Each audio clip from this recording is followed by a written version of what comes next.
मालदीव की संसद में इस समय कुछ दंगल जैसा नजारा देखने को मिल रहा है। मालदीव की संसद में इस समय मारपीट और शोर शराबा आम है।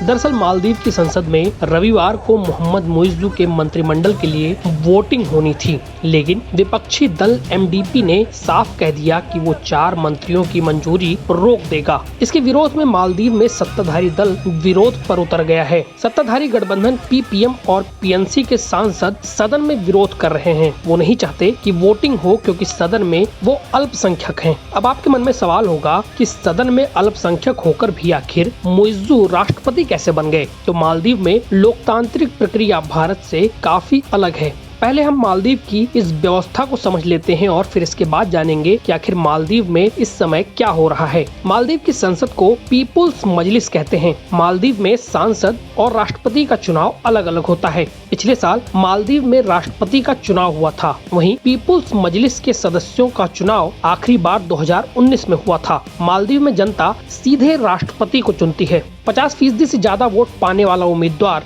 राष्ट्रपति बनता है। अगर किसी भी उम्मीदवार को 50% वोट ना मिले तो सबसे ज्यादा वोट पाने वाले 2 उम्मीदवारों के बीच फिर एक बार मुकाबला होता है। इनमें जो भी सबसे ज्यादा वोट पाता है वो राष्ट्रपति चुना जाता है। पिछले साल हुए चुनाव में मोहम्मद मुइज़्ज़ू को 54% वोट मिले थे। 2019 में पीपुल्स मजलिस के सदस्यों का चुनाव हुआ था। 17 मार्च 2024 को अब एक बार फिर चुनाव होने वाले हैं। ऐसे में जब तक चुनाव नहीं होता तब तक सदन में विपक्षी दल का ही बहुमत रहेगा। वो मुइज़्ज़ू के किसी भी कदम को बड़े आराम से रोक सकते हैं। मुइज़्ज़ू के गठबंधन वाले सांसद सदन के अंदर विरोध कर रहे हैं। वहीं सरकार समर्थकों की भीड़ संसद भवन के बाहर जमा हो गई है। संसद में 22 सदस्यों वाली कैबिनेट की मंजूरी के लिए 1:30 बजे मतदान होना था। मुइज़्ज़ू की पार्टी के सांसद लगातार संसद में शोर मचा रहे हैं।